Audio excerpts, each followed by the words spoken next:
ఇక YCP MLC Duvvada Srinivas డ్రామాలో మరో కీలక ట్విస్ట్ చోటు చేసుకుంది. దువ్వాడ శ్రీనివాస్ భార్య వాణి కుమార్తెలు ఆందోళన చేస్తున్న నివాసం వద్దకు దివ్యల మాధురి వచ్చింది. అంతటితో ఆగకుండా రెండో ఫ్లోర్లోకి వెళ్లి తన సెల్ ఫోన్తో వీడియోలు రికార్డ్ చేశారు దివ్యల మాధురి. మరోవైపు దివ్యల మాధురిని ఇంట్లోకి ఎలా రాణిస్తారంటూ దువ్వాడ వాణి ఆమె కుమార్తెలు పోలీసులతో వాగ్వాదానికి దిగారు. దీంతో కొద్దిసేపు గందరగోళం నెలకొంది.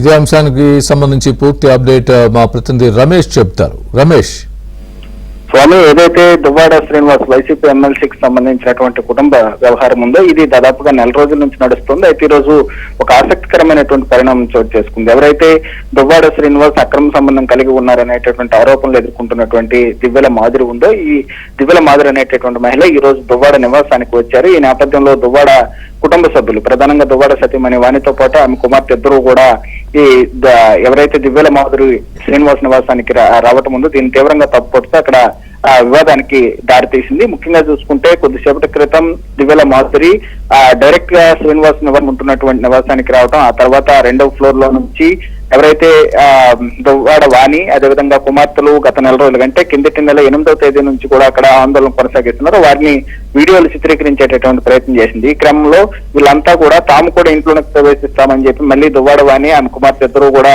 దువ్వాడ శ్రీనివాస్ నివాసం దగ్గరకు వెళ్లారు. గేట్లను ఓపెన్ చేసి లోనకు వెళ్లేటటువంటి ప్రయత్నం చేశారు. అయితే ఈ క్రమంలో పోలీసులు వారిని అడ్డుకున్నారు. అయితే ఎవరిని లోనకి అనుమతించమని పోలీసులు చెప్తున్నటువంటి క్రమంలో దివ్యల మాధురిని ఏ రకంగా శ్రీనివాస్ ఇంట్లోనికి వదిలేరనేటటువంటిది దువ్వాడ వాణి ప్రశ్నిస్తోంది. ఈ నేపథ్యంలో పోలీసులకు దువ్వాడ వాణి కుటుంబ సభ్యులకు మధ్య తీవ్రమైనటువంటి వాగ్యుద్ధం జరిగింది. మొత్తానికైతే ఇప్పటి వరకు జరిగినటువంటి ఎపిసోడ్ దాదాపుగా నెల రోజులుగా దువ్వాడ శ్రీనివాస్ ఫ్యామిలీ డ్రామా కొనసాగుతోంది. ఈ ఫ్యామిలీ డ్రామాలో మొదటి నుంచి కూడా వాణి చెబుతున్నది ఎవరైతే దివ్యల మాధురి ఉందో ఆమె అప్పుడప్పుడు వస్తూ దువ్వాడ శ్రీనివాస్ కలుస్తోంది అనేటటువంటి ఆరోపణ చేస్తున్నారు. ఈ రోజు ప్రత్యక్షంగా విజువల్స్ లో మనం చూడొచ్చు. రెండో ఫ్లోర్ డైరెక్ట్ గా వెళ్లి శ్రీనివాస్ తో ఆమె ఉండటం, ఆ తర్వాత అక్కడ నుంచి వీళ్ళు ఏదైతే ఆందోళన చేస్తున్నారో ఈ వీడియోస్ ని చిత్రీకరిస్తున్నటువంటి పరిస్థితిని మనం విజువల్స్ లో చూడొచ్చు. మొత్తానికైతే అంతా కూడా ఓపెన్ గా జరుగుతుంది. మొన్నటి వరకు కూడా శ్రీనివాస్ మాధురితో తనకు ఎలాంటి సంబంధం లేదని చెప్పుకొచ్చారు. అదేవిధంగా మాధురి కూడా తన గైడ్ అనేటటువంటి మాటని చెప్పుకొచ్చారు. కానీ ఈ రోజు ప్రత్యక్షంగా మళ్ళీ పోలీసులు అక్కడ కాపలా ఉంటున్నటువంటి సమయంలోనే మాధురి డైరెక్ట్ గా దువ్వాడ శ్రీనివాస్ నివాసంలోకి వెళ్లారు. అయితే ఇదే క్రమంలో తనకు కూడా ఇంట్లోకి వెళ్లేటందుకు కోర్టు అనుమతి ఇచ్చిందని వాణి చెప్తున్నారు. మొత్తానికైతే ఆ ప్రస్తుతం మళ్ళీ వివాదం మొదటికి వచ్చింది. ఇంటి దగ్గర వాణి ఆమె పిల్లలు ఆందోళన కొనసాగిస్తున్నటువంటి కనబడుతుంది. Thanks for the update Ramesh.